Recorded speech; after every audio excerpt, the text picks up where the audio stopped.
మంగళగిరి అంటేనే అందరికి గుర్తొచ్చేది దక్షిణ భారతదేశంలోని ఎంతో పేరున్నటువంటి శ్రీ పానకాల లక్ష్మీనరసింహ స్వామి ఆలయం. ఆ తర్వాత అనేక అంశాల్లో ఈ నగరానికి ఇతర రాష్ట్రాల్లో మంచి గుర్తింపు ఉంది. వాటిలో ప్రధానమైనటువంటి పెదవడ్లపూడిలో మల్లి సాగుకు ఎంతో గుర్తింపు ఉంది. ఇక్కడ పూసేటువంటి పూలు మల్లెపూలు అనేటువంటివి మన జిల్లాల పరిధిలో కాదు, ఇతర రాష్ట్రాల్లో కూడా ఎంతో పేరుందని చెప్పుకోవాలి.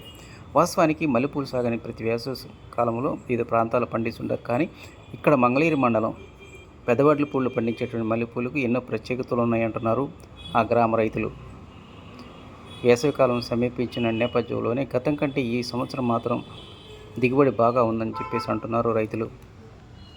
ఈ పెదవడ్లపూడి గ్రామం నుంచి ప్రతిరోజు అటు చెన్నై, అదేవిధంగా బెంగళూరు, హైదరాబాదు, ఒరిస్సా ప్రాంతాలకు ఎగుమతి చేయడం జరుగుతుందని వ్యాపారస్తులు చెప్తూ ఉన్నారు.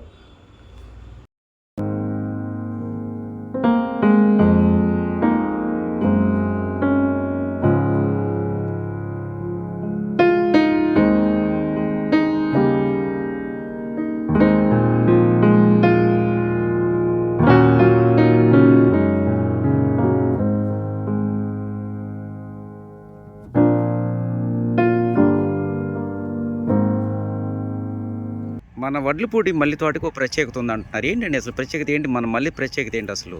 ఇది రౌండ్ మల్లి అండి. ఇది రౌండ్ మల్లి. ఈ రౌండ్ మల్లి వచ్చేటికి మాల కట్టిన 2 రోజులు నిల్వ ఉంటుంది. రౌండ్ మల్లి ఇది 2వ రోజుకి కూడా ఉపయోగపడుద్ది. అదే ఇంకోటి నాటు రకం ఉండిద్ది. అది సాయంత్రం 6 గంటలకల్లా ఇచ్చిపోయింది. ఇది ఐస్ ప్యాకింగ్ చేసి 2 రోజులు 3 రోజుల తర్వాత కూడా అమ్ముతుంది. ఇది లాంగ్ ఇల్లు, అందుకని దీని ఫేమస్. ఇవి ఈ రకంగా మీరు రౌండ్ మల్లి అనేటువంటిది మన మంగళగిరిలోనైనా వేరే చాటు కూడా ఉంటుందండి? ఇది వచ్చేపాటికి నెడమర్ర కూడా ఉండిద్ది. నెడమర్ర కొద్ది రాజధాని అయ్యేపాటికి కొన్ని పొలాలు పోయినాయి.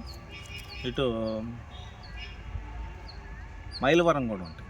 విజయవాడ దాటినాక మైలవరంలో కూడా ఈ పొలాలు అంటే చాలా అరుదుగా ఉంటుందంట. ఓకే. ఏరియాలో ఎన్ని వందలు వేస్తుంటారండి ఎకరాలు సుమారు మీకు తెలిసి? సుమారు ఉంటాయి 150 ఎకరం ఉంటుంది. ఓకే. అంటే ఒక్కసారి మీరు చెప్పారు ఇంతకుముందు, ఒక్కసారి విత్తనం నాటితే ఎన్ని సంవత్సరాలు ఉంటుంది? అంటే 30 సంవత్సరాల దాకా ఉంటుంది. 30 సంవత్సరాలు.